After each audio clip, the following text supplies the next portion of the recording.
Hola, ¿cómo estás? Si estás hoy conmigo aquí es porque me estás acompañando en Speak at Talk. Gracias por la invitación al programa del día de hoy. Si estás aquí es porque estás vivo y estás de una u otra forma acompañando en esta estructura de vida que es un reto y que ya tienes tu primer forma de haber ganado en la vida. En la vida todos nacemos diferentes, todos tenemos un proceso diferente de vida y a medida que va pasando el tiempo nos vamos uniendo en estructuras, en grupos de trabajo, en equipos de trabajo y vamos conformando esas estructuras. Normalmente cuando nos unimos a estos grupos no necesariamente debemos pertenecer a ellos, muchas veces algún amigo pertenece y nosotros nos queremos sumar a ese grupo o a esa estructura de trabajo. Muchas veces ni nos gusta esa estructura de trabajo, pero nos queremos unir. Realmente existen tres estructuras de trabajo en las que todos somos parte, que es una, el nacer, que es la vida, que es la que tú estás y yo estoy, y es la que nos da la oportunidad de tener muchas cosas lindas y que nos puedan ayudar a crecer.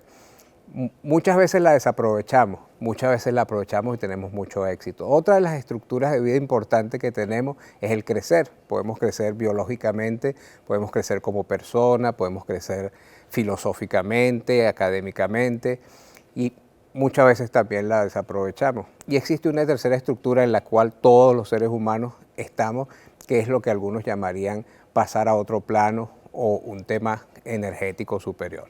Hoy quisiera hablarte de dos planos en los cuales hasta ahora he podido participar y que me gustaría compartir contigo, y uno del principal de ellos es mi vida. Yo nací en Venezuela, Caracas, Venezuela, en un sector llamado 23 de enero, un sector de recursos muy humildes, con una familia que yo creo que para mí es la familia más bella que existe en el mundo, ¿verdad? Que para mí fue una experiencia muy enriquecedora. Como toda familia, pues mis padres me protegían mucho, me orientaban, me aconsejaban, y tenía tres hermanos que también me cuidaban y me estructuraban a protegerme. Mi vida fue, antes del tema académico, muy tranquila, muy divertida. Todo comienza en el proceso académico. Cuando entro a la estructura académica, empiezo a sentir que no tengo la misma facilidad que otros compañeros en los temas de las letras, de las palabras. Siento que puedo llegar a ser incluso un poco torpe en el proceso de estudio, y empiezo a ver cómo ellos van avanzando y cómo a mí se me hacía cada vez más cuesta arriba este proceso. Muchas veces uno no se da cuenta y el niño puede padecer hasta momentos sumamente incómodos dentro de la estructura académica si no estamos totalmente pendientes. Y eso me pasó a mí en su momento. No quería ir a clases, me puse agresivo, me puse molesto, hasta el punto que me tuvieron que retirar de mi primera escuela y llamamos lo que diríamos en mi país, Venezuela, raspamos el cuarto año o repetimos el cuarto año. Cuando entro a la siguiente escuela, bueno, ya bajo la orientación de mis padres y la preocupación de ellos y el respectivo incluso regaño de no lo hagas así, hazlo de tal manera, empiezo nuevamente el proceso y la maestra me empieza a indicar que haga lecturas. Y cuando me empieza a pedir que haga las lecturas, como sabía yo que era una de mis debilidades y me costaba mucho, yo siempre le decía que había dejado los lentes o que tenía algún momento, alguna dificultad para hacer esas lecturas. Y bueno, me servía la estrategia. Ella me pedía a otro que leyera y yo simplemente levantaba la mano y opinaba al respecto de lo que los otros leían y todo iba muy bien. En algún momento la maestra pidió a todos mis compañeros salir de clase y me dijo, no, Jorge, tú quédate un momentico que quiero hablar contigo. Yo me quedé. Y me dio un libro y me dijo, Jorge, por favor, léeme esto. Bueno, yo me sentí descubierto. Ya mi técnica de que había dejado los lentes o que habían dificultades, pues como que no estaba funcionando. Y me puse muy nervioso. Ella me dijo, no, lee con calma. Y leí. Y ella me dijo, bueno, ok, no estás leyendo muy bien, no te preocupes, sal al recreo. A las horas me dijo, vamos a hacer una reunión con tus padres, pero no son los únicos padres, vienen otros padres también. Se hizo esa reunión con los padres y en esa reunión escuché por primera vez la palabra dislexia. Me dijeron, no, Jorge, tú eres disléxico, al igual que varios compañeros más, y hay que hacer todo un proceso para ver cómo te encaminamos en el proceso educativo. Yo en parte me sentí un poco contento por sentir que que pertenecía a un grupo, que ya sabía cuál era el problema, porque para mí de niño me causaba mucha angustia y mucha preocupación ver que todos los demás avanzaban y que a mí algo me estaba frenando por más que me esforzara. Pero bueno, ese día llegamos a la casa, mis padres no me dijeron nada. Al día siguiente fue que me llamaron y me explicaron qué era la dislexia, que para ese momento simplemente se considera como una dificultad de aprendizaje, y después ha ido avanzando, se considera que es una dificultad de aprendizaje de las letras en las cuales tú confundes algunas letras como pueden ser la D, la B, la P, la Q, pero realmente la dificultad es por el sonido, porque no logras identificar el sonido y eso no te permite ubicar la letra. Incluso en muchos casos puede haber dificultades de derecha, izquierda o dificultades para concentrarte en algunos temas. Acto seguido pasamos a un proceso de formación donde había una persona que se llamaba psicopedagoga, que era la que me iba a empezar a instruir en el tema de la dislexia. Claro, ya al momento que empiezo a hacer la actividad con ella, ya voy lleno de una cantidad de limitaciones, de angustia, porque a veces el niño sin querer puede ser un poco cruel y al empezar el proceso de lectura en los salones de clase, la maestra me decía, por favor niños lean, no vayan a leer como Jorge, lean bien, entonces ya eso te va cargando. Entonces al terminar el proceso de clase, pues los demás niños inmediatamente empiezan con un proceso de burla y si de repente hay juegos o actividades ya no te excluyen, entonces eso te va como cargando y al momento que llego al proceso con la psicopedagoga, voy como herido, como cargado de esas situaciones. Ella me da mucha calma, me explica todo el proceso, me dice que vamos a tener un proceso de trabajo largo, aproximadamente de 3 años, y que yo iba a poder desarrollar mi vida de forma perfecta, solo que tenía que buscar algunas actividades que fueran técnicas, manuales, y que no buscara ni actividades que tuvieran que ver con materias de dibujo, ni con materias de escrituras, de letras, pero que no había ningún tipo de problema. Y así hice mi proceso con ella, el cual agradezco. Yo siento que en la vida siempre hay ángeles que van apareciendo en la vida y te van guiando y te van ilustrando y te van llevando por los caminos buenos y agradables. Y hice mi proceso con ella, me enseñó una cantidad de técnicas, de estrategias, de cómo poder identificar las letras y seguí mi proceso. Estando ya a mitad del término medio de educación, conozco una persona que me habla de dibujo técnico. Claro, al nombrarme el tema de dibujo técnico, yo me freno y digo, no, dibujo técnico no lo puedo tomar porque esa fue una de las recomendaciones que me dieron de que no me fuera por esa área. Pero bueno, uno es así curioso y me empecé a meter por el tema, empecé a ver la materia en el liceo y me motivé muchísimo al tema, al punto que fui a un instituto donde daban dibujo técnico y pregunté cómo era todo el proceso para yo ingresar en esa actividad. Y ingresé en la actividad de lo que es dibujo técnico y me pude graduar en el tema de dibujo técnico.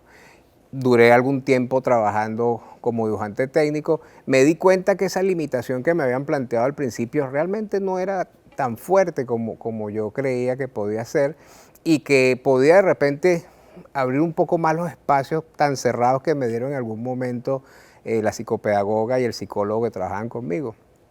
Por tal razón, trabajé un tiempo como dibujante técnico y después me incliné y me llamó la atención el área policial, por lo cual ingresé en la Policía Municipal de Chacao en Venezuela, en la cual duré 10 años. Y bueno, el proceso en la policía también fue bastante difícil porque a nosotros nos dan orden cerrado y cuando decían de repente palabras como que hay que girar a la derecha, me costaba, entonces yo giraba quizás hacia la izquierda. Entonces tuve que hacer algunos métodos que incluso me enseñaba el psicopedagoga con las manos. Si me decían a la derecha, me tocaba con la mano derecha o me tocaba con la mano izquierda, dependiendo del sitio que tuviera que girar. Y dentro de la institución policial logré graduarme entrando como agente municipal y saliendo como subinspector de la institución. Y muchos de los temas del trabajo policial me llamaban la atención, pero sentía que no manejaba la estructura legal de muchas de las actas o muchos de los escritos que había que hacer, por lo que eso empezó a llamar mi atención y quise conocer un poco más del tema de derecho, pero siempre me acordaba que me decían que no, nada que ver con letras ni nada que ver con escritura, por lo que me motivé y empecé a buscar cómo ingresar a la universidad. Ingresé a la universidad y dentro de la institución policial pude sacar la carrera de Derecho, quedándome de abogado, y pude sacar una especialización en Derecho Penal, dándome cuenta que como que no era tan complicado realmente el tema, claro, con mucho esfuerzo y las logré sacar. Posterior de eso empecé a hacer unos cursos y unas actividades con Amnistía Internacional Sección Venezuela, lo cual me motivó muchísimo el tema de los derechos humanos y me desvío totalmente del tema policial, renunciando a la policía, ingresando a Amnistía Internacional, donde empiezo a trabajar el tema de derechos humanos y comienzo mis estudios en la Universidad Central de Venezuela como especialista en derechos humanos, la cual culmino y me gradúo posteriormente en especialista en derechos humanos.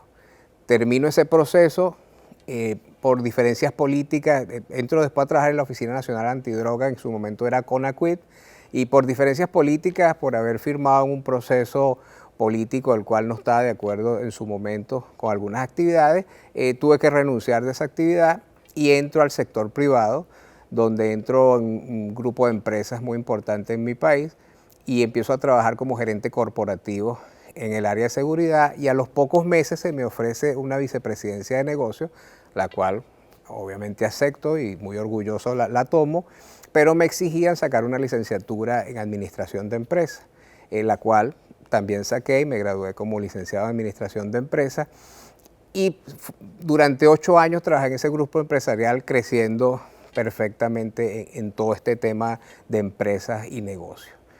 Posteriormente también hice unas actividades con Amnistía Internacional de un programa de crecimiento de los cuerpos policiales, el cual me trajo algunos inconvenientes políticos y por el cual tuve que irme de Venezuela y venir a Estados Unidos. En un periodo muy corto, mi vida cambió totalmente y de sentirme totalmente estable en mi país, tuve que salir y venirme a Estados Unidos. Estando ya aquí en Estados Unidos fue un momento de mucha reflexión y mucho análisis. Incluso me acordaba lo que me decía la psicopedagoga, de que no podía estudiar letras ni nada y que ya yo había sacado una carrera y 2 posgrados en el área que ella me había dicho que no podía y que no podían los números, y también saqué una carrera en el área de finanzas. Y sentí que aunque mi vida en aquel momento en Venezuela fue muy completa, como que algo me faltó, que era el siempre tener escondido ante mis amigos y ante los sitios que trabajaba el tema de que yo era disléxico. Y en ese momento tomé la idea de escribir un libro, escribir mis memorias, guardarlas en la computadora. Y hay un gran amigo venezolano, Mario Calderón, al cual respeto mucho, que es un juguetero muy reconocido mundialmente, que él se reía y me decía, bueno, Jorge, ya estás en Estados Unidos, estás solo, sin amigos, ponte a escribir, que eso es lo que a ti te gusta. Y a varios que se los comenté me dijeron, no escribas, vas a perder tu tiempo, más bien ponte a buscar algún tipo de trabajo, estás empezando en Estados Unidos. Y en esos días escuché, no sé si la historia que ustedes han escuchado, o quizás han escuchado, de un niño que va caminando por una playa y la playa está llena de estrellas de mar, y él va caminando por la playa y empieza a agarrar las estrellas de mar y las devuelve al mar, pero hay tantas estrellas que no le da tiempo de sacar en 2 horas la cantidad de estrellas que hay. Y un día lo para un señor y le dice, oye hijo, pero ¿para qué tú haces eso? Si realmente son muchas y las estrellas que tú devuelves al mar son tan pocas que realmente no estás haciendo nada. Y el niño se le queda viendo y dice, no, quizás la estrella de mar no piensa igual. Esta estrella de mar que yo estoy devolviendo al mar le estoy devolviendo la vida, y quizás ella sí esté de acuerdo con que yo haga esto todos los días.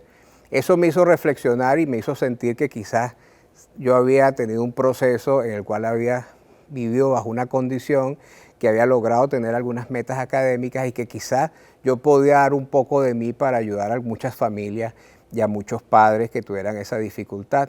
Y por eso quise escribir mi libro, La historia de Gabriel, un niño disléxico, en el cual relato y comento acerca de mi vida y algunos tips de cómo se pudieron superar esas dificultades de aprendizaje y esos problemas.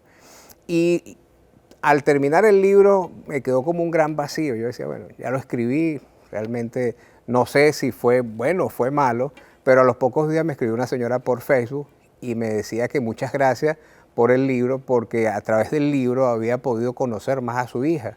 Y eso me llenó mucho de reflexión, porque yo decía, bueno, si yo a través de mi libro pude ser que una madre conociera más a sus hijas, pues creo que hice algo interesante, y creo que con eso estaba ganando mi primera estrellita que estaba devolviendo al mar.